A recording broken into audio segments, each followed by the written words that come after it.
Hello and welcome to Rule of Carnage. Good Lord.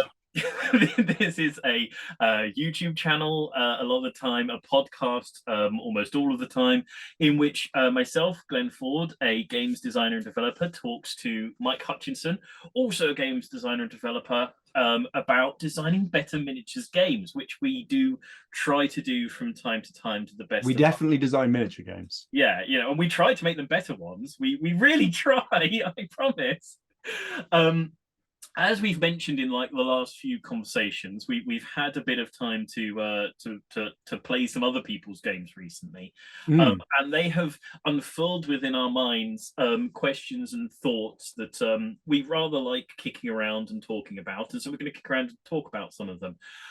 So the thought that popped up with Mike that you thought would be interesting to chat about is the difference between the sorts of rules that you're meant to learn or that you do learn that like embed themselves into your head and you can sort of dispense with the rule book, and the sorts of rules that you are meant to sort of have the rule book open at the table and flick through and look up, and that you're not maybe meant to memorize, or that you don't memorize even if you're meant to, Yeah, like. and do you mind if I sort of examine a few examples? This is partly self-loathing and partly some of the examples that we've looked at recently. But Sure. I am, as we've talked about before, like I'm really interested in the sort of smoothness of the user experience of playing the game. Like how much does the game melt away and how much does it have to be there in front of you? And so having to have a rule book open in front of you because there's literally no way of you memorizing a piece of rules content is potentially a blocker to enjoyment. It means that I can't leave the rule book at home. It has to always be open in front of me. It's taking up space. And an example of, like a great example that you gave of where that doesn't happen is Warhammer Fantasy Battle. Like once, even though it's a massive thick tome, like once you know all the rules, it's quite easy. You interact with them really regularly. Maybe you forget what spears do from time to time. I always had to have the miscast table in front of me on a single piece of paper, but that was pretty much all I had to have. And so that lovely smooth UX once you've got it.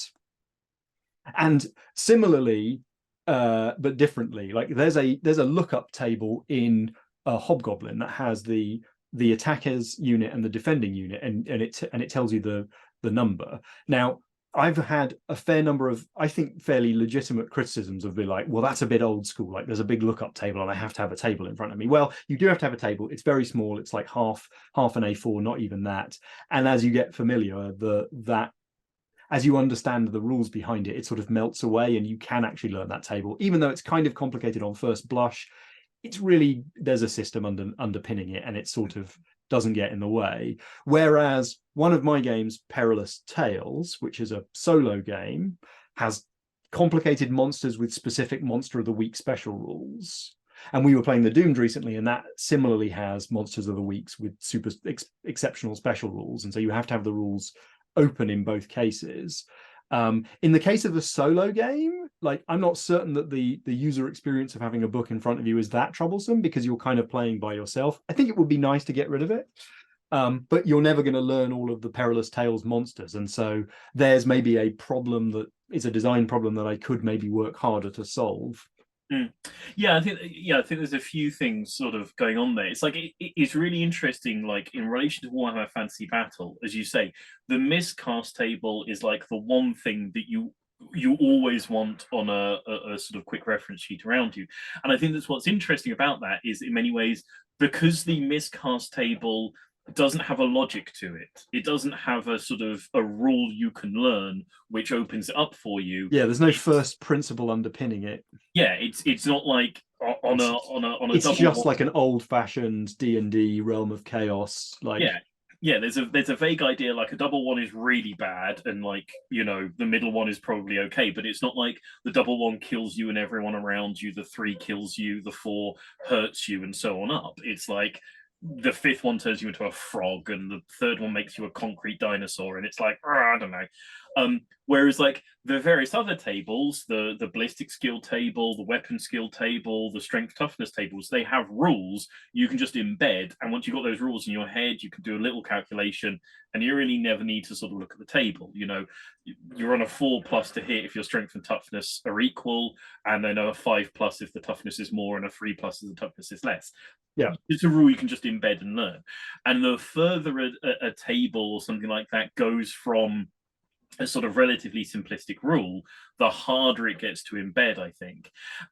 And yeah, in relation to things like the Doomed and Perilous Tales, I think the thing with solo games or co-op games or whatever else is that the game is meant to be a player almost that you're kind of engaging with. Mhm. So I think it feels less punishing to go back to certain bits of the rule book that are being the player. It's like in a full competitive game, in a full versus game, the rules are the thing that I kind of want to get out of the way so that I can enjoy interacting with you. With a solo game, the rules are the thing that I am interacting with.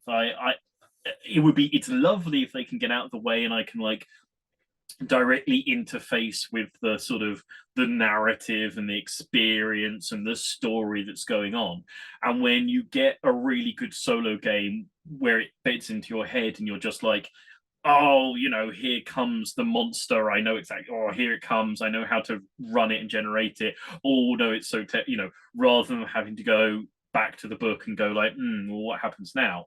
But it's less punishing because it's kind of more like asking the friend that you're playing with what the rules for their army is in a way, because it's like you're engaging with the game, you're engaging with the thing that that is part of the process for you, more so in a solo game than I think than in a versus game. Yeah, and I think like from a pure like user experience, user interface point of view, like a solo board game or like a cooperative or solo board game with AI, like Eon Trespass or Monster Death to Kingdom, like all of that stuff is also written in a rule book. It's just been condensed and selected into cards so that you've only got the little pieces of information that you need in front of you.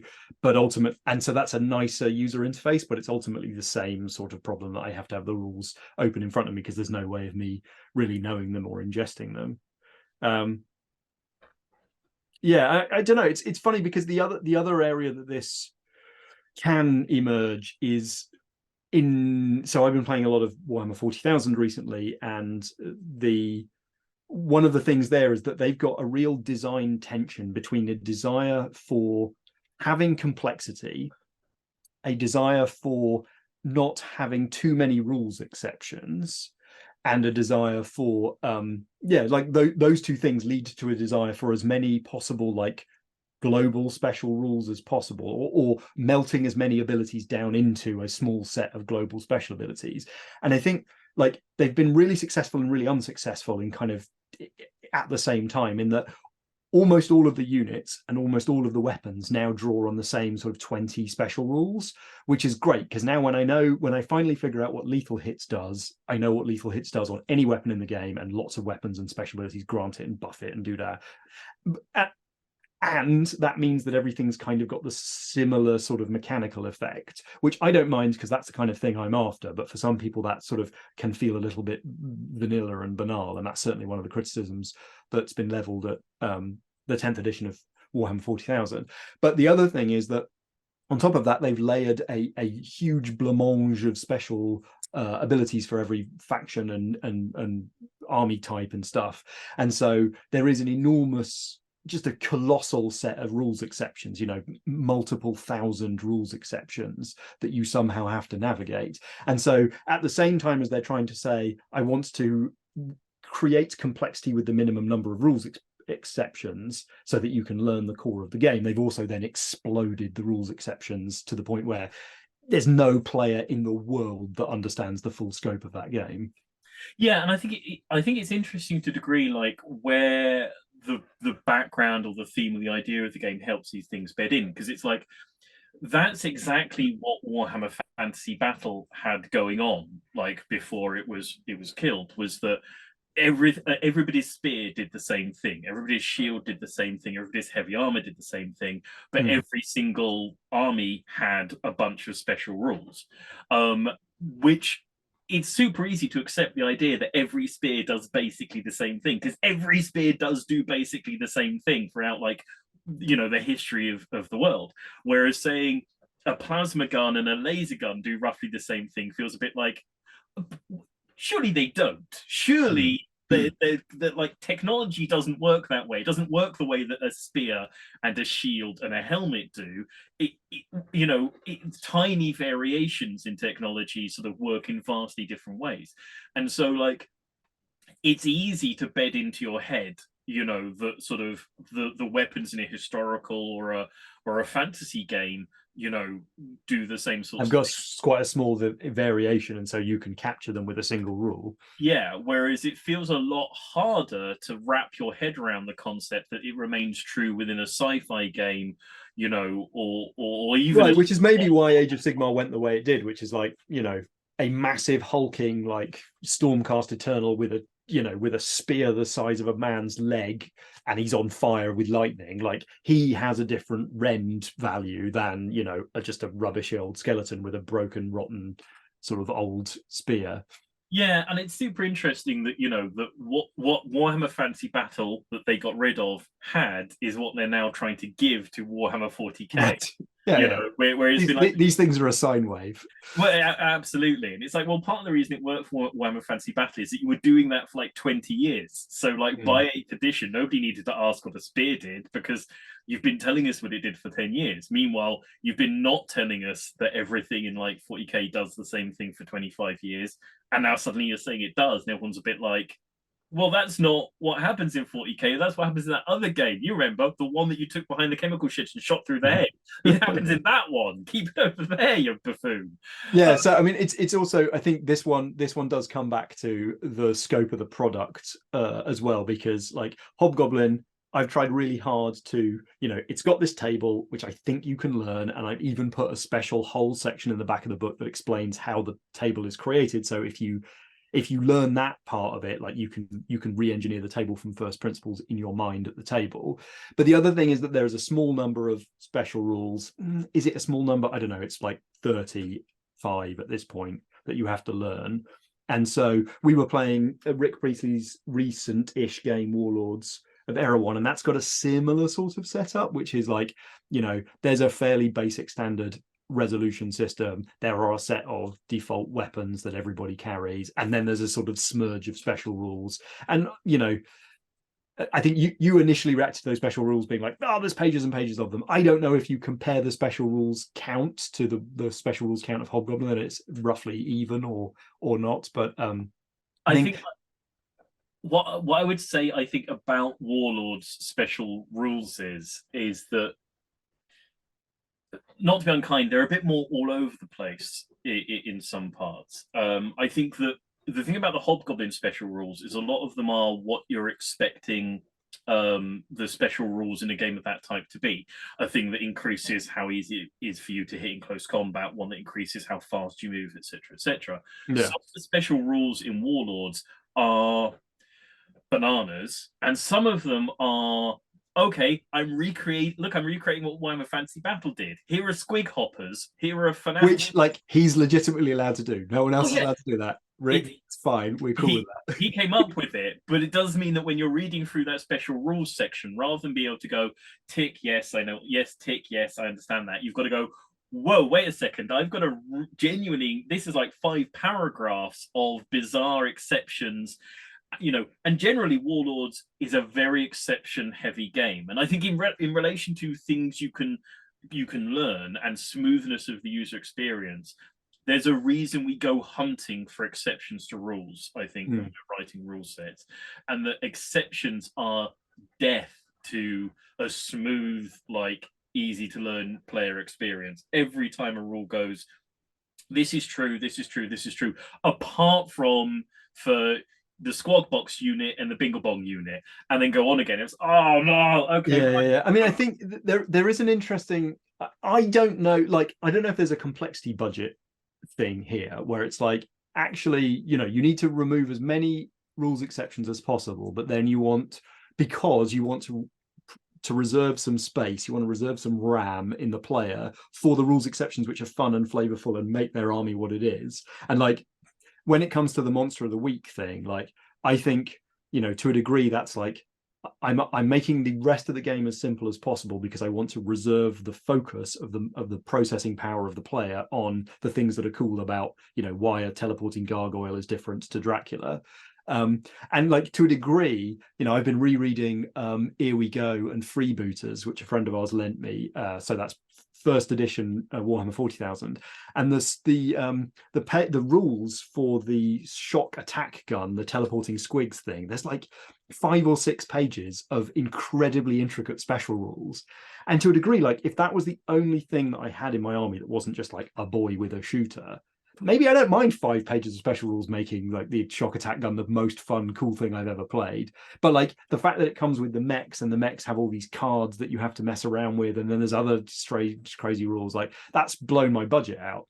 But like when I'm playing Wood Elves, like, do I want some weird special rules around woods? Probably. Like that's kind of where I'd like to spend my budget. I don't want to spend it on a bunch of like rules exceptions in the core system that are costing me every time I play the game, regardless of which faction I choose or weapons units I'm using. Absolutely, and I think again, as with so many of these things, it's about understanding the aims of your game, what you're trying to do, and how you're trying to achieve it. Because it's like, you know, for a range of examples, it's like if we say like Malifaux, you know, it's an incredibly sort of dense game with, you know, every model has a bunch of special rules, even though a lot of them are sort of shared across models. But then that's a game that lives in the fact that it's really dense to get into your head, and it's a real thing it's exhausting to engage with in a Mm. way that is satisfying because it is a good game. And if you're looking for the experience of being like fully wrung out by a play session, it's a really great game for doing that. I've been reading Hail Caesar recently, and that has so many exceptions for rules. This is true apart from for cavalry and chariots and light infantry, and this is true apart from for heavy infantry or people in this formation, etc., etc. And that's perfect for that game, because the sort of person who's engaging that wants to go like, well, of course it's not true for cavalry because of, you know, this. Yeah, exactly. Because like in the mind of the player, like they also, like in that rule system, like a fair amount of time has been spent explaining why those rules exceptions are actually like fairly, you know, these are attempts to capture something from reality. And so you can be like, okay, right, yeah, okay, I'm getting the feel of it. Yeah. Exactly. And it's like Malifaux can have like, you know, lots of crunchy rules to come together, because what it's trying to do is make a very hard to engage with machine puzzle thing in your head that's like brain burning and exciting to engage with. Hail Caesar is fine doing it because it's trying to simulate warfare, and you know, and you want it to accurately simulate it, whatever that means for the game that you're playing. And it's like I just got to the end of Hail Caesar, where at the end of it he goes, "It never occurred to me that people would want to have army lists and points values for units. If you must play in that fashion, here are a handful of points for things, but I'd really rather you didn't." Because it's like, no, because full on you are trying to simulate an actual historical conflict, and you want to be satisfied that the simulation is accurate. Right. The army lifts are in the Osprey historical books. Go and Yeah, buy the Osprey historical books. yeah, and I think a lot of the time what we're talking about is like games that, and I don't mean this in a pejorative fashion, games that are good sort of games to engage with at the tabletop in sort of a gamified and gamic way, which isn't what every game and design wants to be and wants to do. Some of them want to do other things. It's like when you're talking about some of those older GW things, like, you know, Here We Go and Freebooter, is that what they kind of want to do is have a 12-year-old excitedly flicking through the books going, I finally get to use the 5 pages of shock attack rules. This is going to be so cool.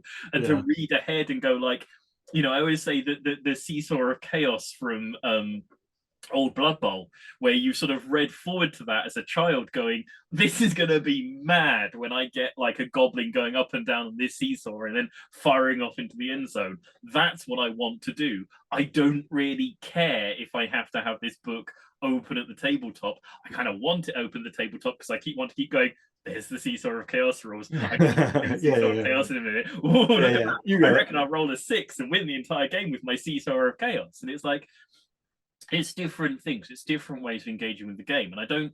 Oh, and I think also, I think one of the things that we reacted to recently was having a table that I had to check on every time I took an action, and that table was like the miscast table in that it wasn't logically constructed. So this is the shock table in the Doomed. It didn't suit my taste because it seemed like a table I wasn't going to be able to sort of intuit and memorize fairly quickly. But I also, like, coming away from that game, I was like, well, there's my hobgoblin table a bit like this, and it's worth thinking about these kinds of things in your game designs, where it's like, am I putting a moment of lookup at an exciting moment where players will be delighted to look it up? The critical hit table when a Titan blows up in Adeptus Titanicus, it happens at most like 2, maybe 3 times a game. It's exciting. I can't remember the results for it, so it's kind of a surprise every time we roll a 2d6 on it. That's okay. It's like a miscast table. But something like Hobgoblin or the Doomed, where you have to look up for every attack that you make, like, is it providing the right smooth experience or not? I mean, I would say I think there's a few differences there, and I think you hit on a few of them. I think one of the things about the difference between the Hobgoblin table is that it's the table you look up before you charge the person to figure out if it's a good idea to charge them.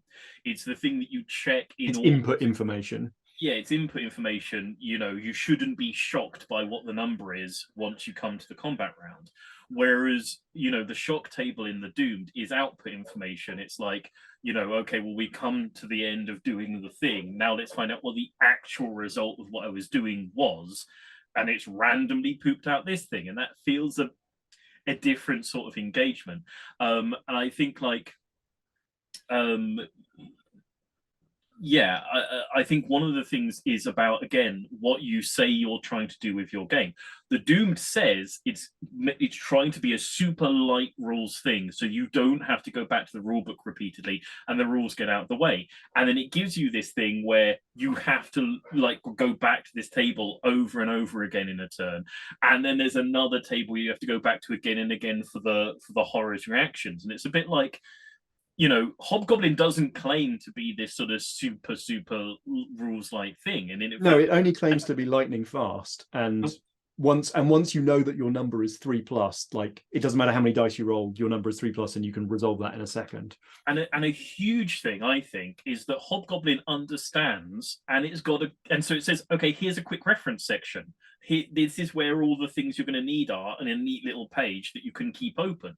The Doomed doesn't have a quick reference section. The Doom doesn't have, like, warband character sheet. It does have a quick reference section, but it doesn't have the things that you're going to need in your game, because it doesn't have the monster of the week reaction table, because it can't, and it doesn't have the minion spawning thing or whatever it is. Yeah, the Nexus is, and it's like, one of the things about that game is that the user interface is really tricksy. It's like, say, I was genuinely shocked when I got to the end of it and there wasn't a sheet to copy out to be my warband sheet, because it's like it's a campaign driven thing. And yeah, it's like, yeah, we've talked about that, I think, in a previous conversation. I forget which one, but, like, there's a behavior with role-playing game designers which I've adopted, which is almost like the second act after choosing the right font for your role-playing game is like sketching out a character sheet for your role-playing game.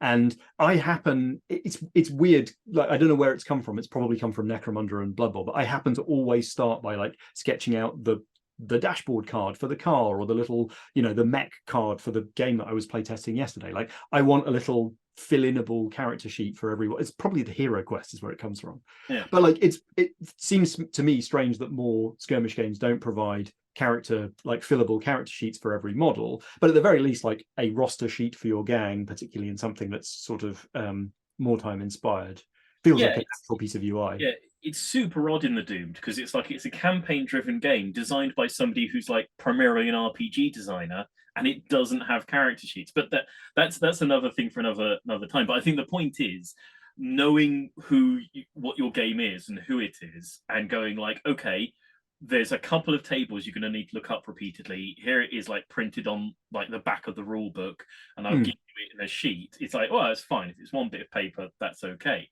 If it feels like you're unaware of how often I'm going to have to open your rule book, and you haven't engaged with the way that I'm going to engage with your game, then that's a much more sort of questionable decision, And it's like anything, make active decisions. It's like, it's not a problem having a game that's really, like, lumpy and requires people to go back to the rulebook repeatedly, if that's the thing you're trying to create. If it's meant to be a simulation, I think that's fine. You I know, think this is also a situation where observing playtesters is incredibly valuable. So like watching people sigh when they have to like during the Billion Suns, like watching players sigh when they had to assemble their shooting dice was like a bright spark in that playtesting where it's like, oh, okay, interacting with the way that you collect a shooting pool is really annoying and frustrating. And so let's change that because it's broken and it's not an enjoyable, smooth piece of user experience. absolutely, and I think that's one of the things you get with some of the older school GW games, like Man of War and things. Is sometimes it's like, is there a table to look up? Of course, there's a table to look up. Get to the captain's critical hit being shot in the But face. even in Man of War, like Man of War is dripping with incredibly well thought out UI with the ship cards, which I adore. And then you only really have two tables, which is the captain's chart and the critical hit thing. And so you can have them right there on a tiny little piece of cardboard, which they even Yeah. gave you in the box. Yeah, no, I mean, yeah, love Man of War. But the thing is that when you go back to the Man of War tables, everyone's like, it's time to go back to the tables. Whereas I think the But thing is, also they are scattered very gently through the game experience. It's not like every time I pull the pin on a cannon, I have to roll on the cannon table. yeah, whereas I think the difference is like with the shock table in the Doomed, it was more of a feeling of, do we have to check the shock table? Well, yeah, of course you have to check the shock table. We've done something. We're gonna have to check the shock table. And it Right, did. yeah. So it's like you have to eat more icing. But I'm a bit full of icing. Yeah, I like icing, but not like a 4 pound bowl of icing. It's like That's right. Yeah, yeah. it's time to sort of go. Can we just simplify this thing? This is not the fireworks factory it was meant to be. Okay. Right.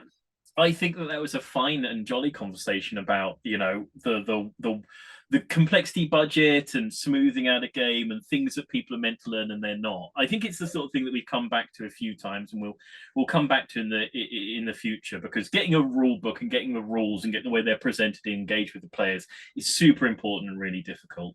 Look, if there's a game that you've played where you felt you weren't meant to ever learn it and that wasn't a problem, or it was a problem, or there was a game that just instantly clicked into your brain and you could throw the rule book away before like basically the first session, please stop down to the comment section, tell us which game it was and which of those experiences you had and how you felt about it, and whether you wanted more of that or less. Since you're in the comment section, you may as well hit the like and subscribe. They're Just there. literally just right there. And then swing by the Discord. We love having conversations about presenting rules and engaging with rules and rulesy goodly loveliness. But for now, and from this conversation and from this episode of Rule of Carnage, I think it's going to be a thank you and goodbye. So thank you and goodbye. Rulesy rules. Rulesy McRules rules.